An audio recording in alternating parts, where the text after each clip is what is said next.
In 1998, a convenience store clerk in Lansing, Michigan was shot to death during a robbery.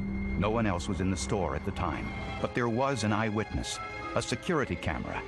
Unfortunately, the story it told was far from clear.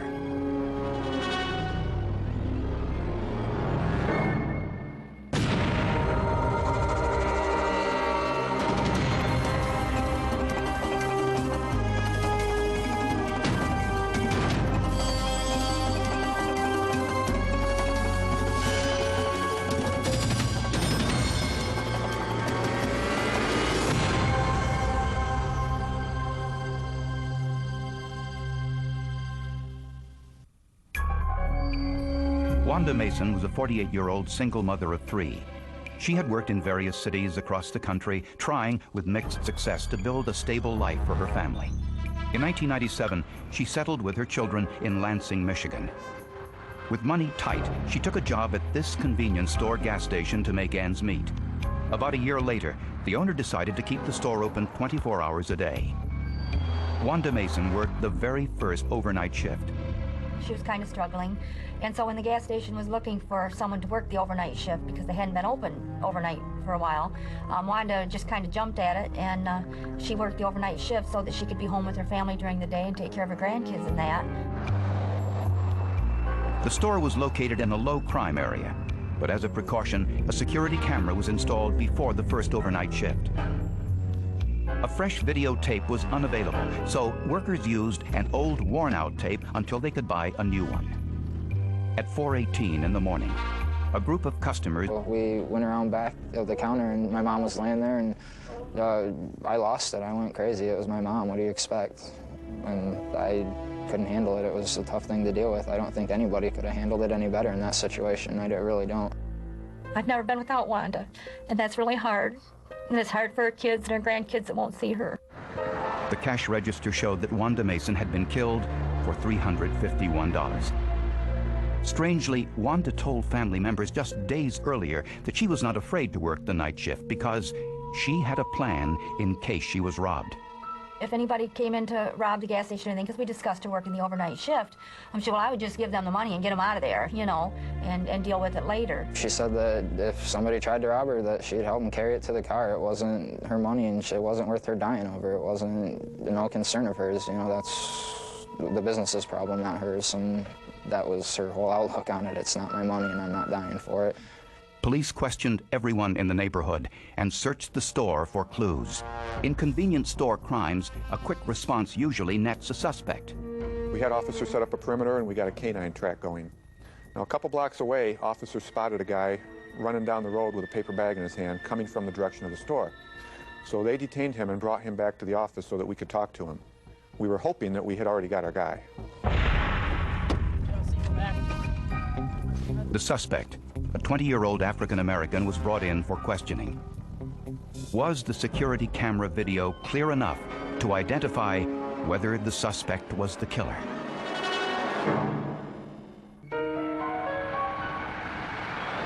When Wanda Mason was murdered in the convenience store where she worked, detectives turned to their one and only witness, the security video camera. Full-action video is made up of 30 frames per second. But this security video was designed in time-lapse mode, which is only 4 frames per second. The result is an unstable image, which was compounded by the fact that it was recorded on an old, badly degraded videotape. Police sent the tape to Ed Cheney at Future Media Corporation.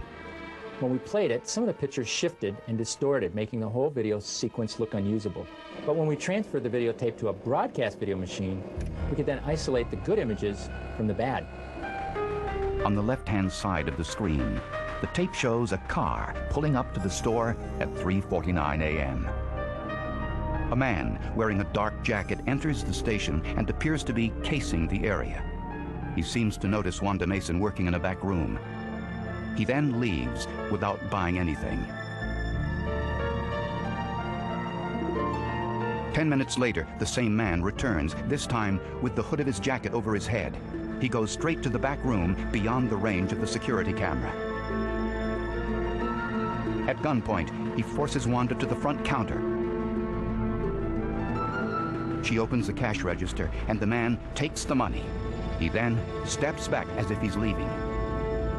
Trembling with fear, Wanda hides her face in her hands. Then the man puts the gun to Wanda's head and fires. He lowers his hood, walks out of the store while stuffing the long-barreled pistol into his coat. Police had a suspect in custody, a man found running away from the scene with a bag in his hand. But the bag did not contain the stolen money, but candy, and he didn't have a gun.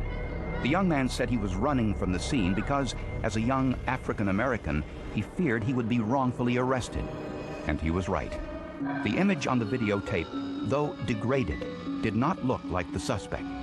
We compared the guy on the tape to the guy we had in custody at that time, and it was pretty obvious that they were not the same guy, so we had to cut him loose. And we felt like we had just taken our first giant step backwards in the investigation.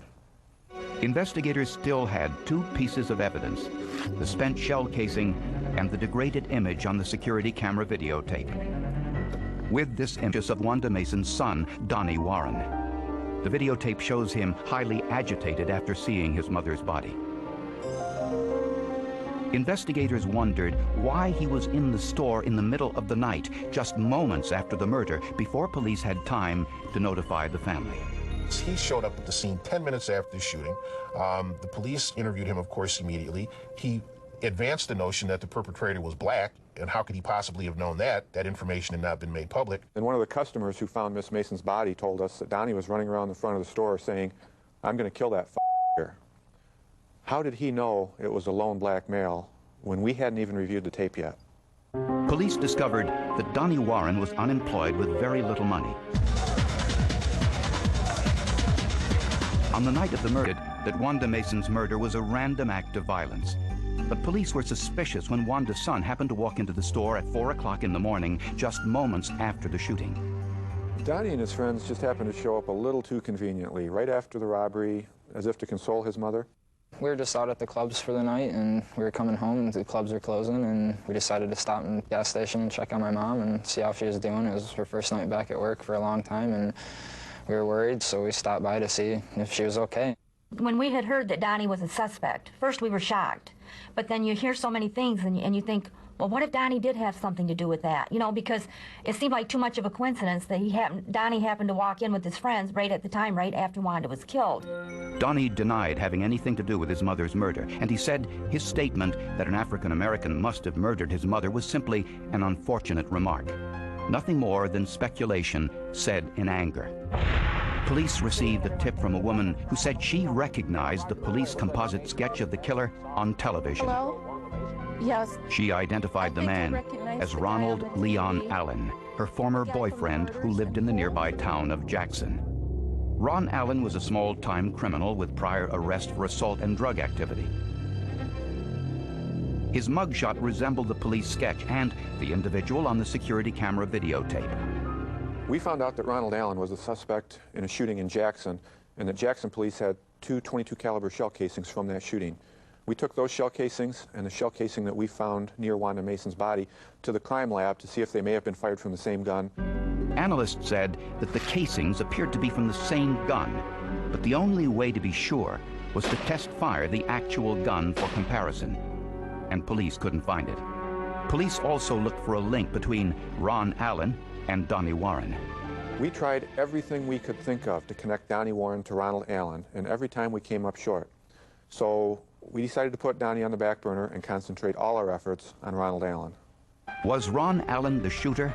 And could the videotape identify him? Allen was 5 feet 3 inches tall. What was the height of the shooter in the videotape? To find out, detectives went back to the store to recreate the murder. With gradated height charts set up around the store, and using the door and sunglass display as reference points, a height test was conducted using the same security camera, set at the same angle with the same framing that recorded the actual murder. When the test video was compared to the murder video, it showed that the shooter was 5 feet 4 inches tall. Ron Allen's mugshot was taken when Allen was in his stocking feet. With shoes, Allen would stand 5 feet 4 inches. Ron Allen voluntarily agreed to take a polygraph test. Did you have anything to do with what is happening in the pictures? No. He failed. At this point, police needed to make sure that Ron Allen was the man in the security videotape. One of the things that we have encountered time and time again is you have a small business owner, and certainly they have limited resources, and they feel that they get some kind of protection by having a video camera set up, a security camera set up. Those pictures from outer space were badly flawed, but video reconstruction transformed those inferior images into viewable ones. While that murder was taking place in Holt, Michigan, we were very intensely working with NASA, processing and reconstructing imagery of the Senator John Glenn's shuttle mission. We were looking at the aft end of the shuttle to help NASA make decisions about whether or not it was going to be safe to land. So I think we know a little bit about image reconstruction. These same techniques that were used for the NASA problem were used to reconstruct the imagery from the murder videotape to produce useful pictures of the killer. The first step was to reduce the distortion in the images from the security videotape by building mathematical models of each image. These models identify the excess extraneous information, which is then eliminated, leaving only the essential information behind. It's like focusing a camera. That's the process we were involved with. We had a set of algorithms that sharpen the image, read that as focusing the camera, or equivalently, it's like taking the thumbprint off your eyeglasses, clearing them up such that you can see with high definition what you're looking at. Investigators now had a clean image, but the pictures were shot from a distance. In order to match the pictures to their suspect, investigators turned to forensic anthropologist Dr. Norm Sauer. He applied a technique called photo-skull superimposition. He took the mugshot of the suspect, Ron Allen, and superimposed it over the image taken from the security camera. And what we were able to do is superimpose images on one another and compare aspects of morphology to evaluate the likelihood of an identification. Morphological features included things like the shape of the face, the shape of the eyes, the shape of the root of the nose was an important feature in this case, the distance from the root of the nose to the hairline. Slowly, the images were laid on top of one another and revealed the identity of Wanda Mason's killer. This process allows us to draw the conclusion that the two images represent the same person to a very high degree. The probability that the two images are from the same person is very, very high. Dr. Sauer's contribution to this case was critical. Dr. Sauer is a forensic anthropologist, and we had worked with him before, but principally constructing images from skeletal remains, from individuals' remains. This is the first time anything like this had happened, but it was essentially the same for him because he is able to identify those certain facial characteristics, which are the things that make us each look different from one another. And by identifying these and by preparing an overlay of those prominent features, he was able to then select the photograph of Ronald Allen as the perpetrator. Prosecutors feared that defense lawyers would challenge the use of the processed videotape for identification. The only other evidence was the .22 caliber long shell casing found at the scene. Ron Allen's cousin was looking through some of Allen's stereo equipment when he noticed something behind the speaker cover.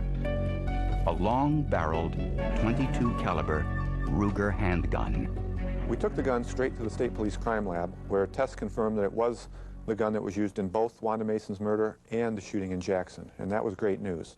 Police also discovered that Ron Allen owned an Oldsmobile Cutlass automobile that had been customized with expensive chrome wheels and a chrome rear view mirror.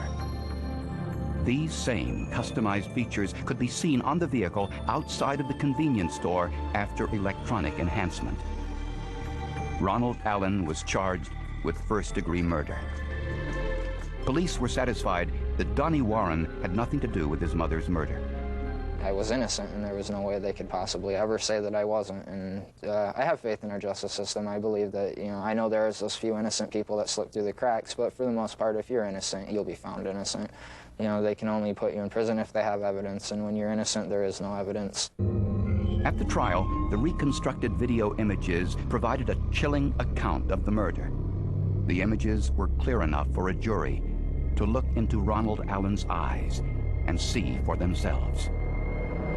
For me, I went through a whole range of just wanting them to die to wanting them to to God only knows what, to now I'm kind of okay because I know life in prison ain't too awfully great. All we had was the video, and you've seen the video, and if that's all you have, you're not feeling very good about your chances of ever resolving this case. But because of the tips, because of the work of Veridian and Future Media, and the interpretation and the abilities of Dr. Sauer, what we thought was nothing turned into enough that could have made the case itself. Ronald Allen was convicted of first-degree murder and sentenced to life in prison without parole. A measure of justice made possible by old-fashioned police work and the latest in forensic technology. I really don't think Wanda's family knows how lucky they are that they got justice in this case. It's kind of ironic that the one thing that was supposed to make this easier for us turned out to be such a nightmare. Business owners have to understand that if they're going to use security equipment, they have to buy good equipment, they have to keep it clean, use new videotapes, and have good lighting so that we can get a good view of the suspect. They owe that to their employees, to the police agencies, and to the public. I got letters from people that were customers where she worked and that had known her at different places. And the one that stands out in my mind, I got one from a church in the area. And they said they just felt that they needed to write to the family and let us know that they did business at the gas station where Wanda worked, and that she always welcomed them with a smile, and she was always cheerful, you know, and they just wanted to let me know that even though they were a customer, they always felt like they were a friend to Wanda, because they said she always had something cheerful to say, and Wanda was that kind of person. I want people to know that Wanda was a good person that was doing a job to take care of her family. And she died for that. She died for no reason, no cause. And I am so glad that Ronald Allen's in prison for the rest of his life. The family of Wanda Mason probably doesn't know the lengths and the detail and the creativeness that went into this conviction, but they don't have to know. And it's not our position in law enforcement to go and tell people what a great job we've done. Our job, people have elected me and the sheriff to protect them. They have elected us to arrest criminals, and they have elected me to do my best to convict them and protect the community. That was done in this case, and that's all that they need to know. That's what our job is, and we did our job.